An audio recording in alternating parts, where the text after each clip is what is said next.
World leaders have descended on Carbis Bay in Cornwall this weekend for crunch talks on a range of issues. The summit is the first time many of the leaders have met in person for over a year, with the pandemic largely grounding planes across the globe.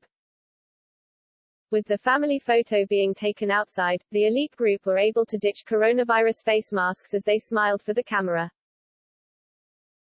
However, in a clear reminder of the coronavirus threat that still faces the world, the leaders remained socially distanced throughout the official picture-taking.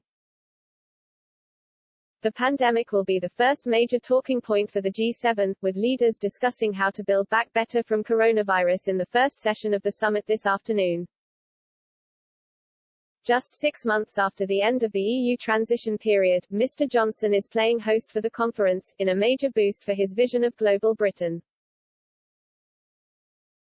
Putting his stamp on the conference, the Prime Minister has also invited the leaders of Australia, South Korea, South Africa and India to participate in the G7 as he looks to build the D11 alliance of democracies around the world.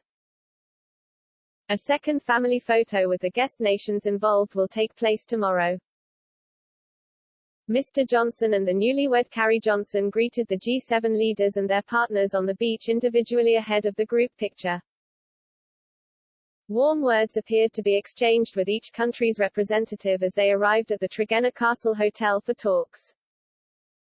The ambitious program for the summit will include discussions on coronavirus, climate change, boosting the economy and promoting democratic values across the world.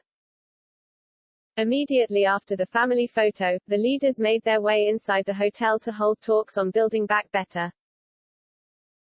Addressing the G7 leaders as he officially opened the international summit, Mr. Johnson said it was genuinely wonderful to see everybody in person. I can't tell you what a difference it makes. We've all been going through the most wretched pandemic our countries have faced for our lifetimes, maybe longer, much longer, he added.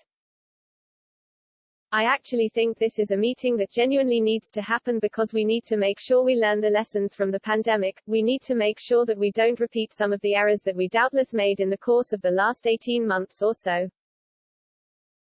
Striking an upbeat tone, he added, we need to make sure that as we recover, we level up across our societies, we need to build back better.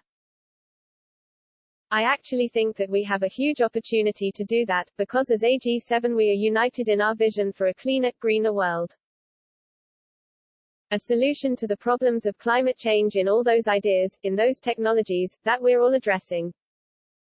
Together I think there is a potential to generate many, many millions of high-wage, high-skilled jobs and I think that is what the people of our countries now want us to focus on.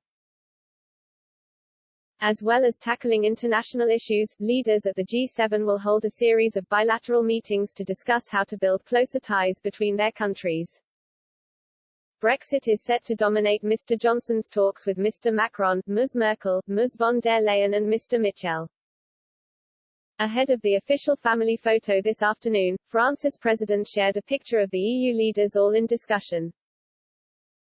In a clear hint the group are planning to stick together in their individual discussions with the UK, the caption accompanying Mr. Macron's tweet read, as always, the same union, the same determination to act, the same enthusiasm.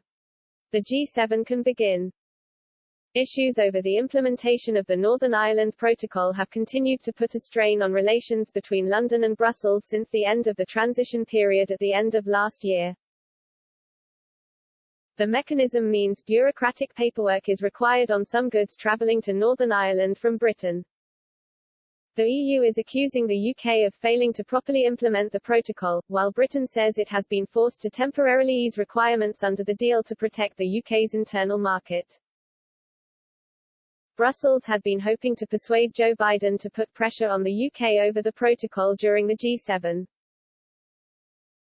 However, following talks between the US President and Mr. Johnson yesterday, Number 10 said the two leaders agreed both Britain and Brussels had a duty to fix the problems caused by the protocol.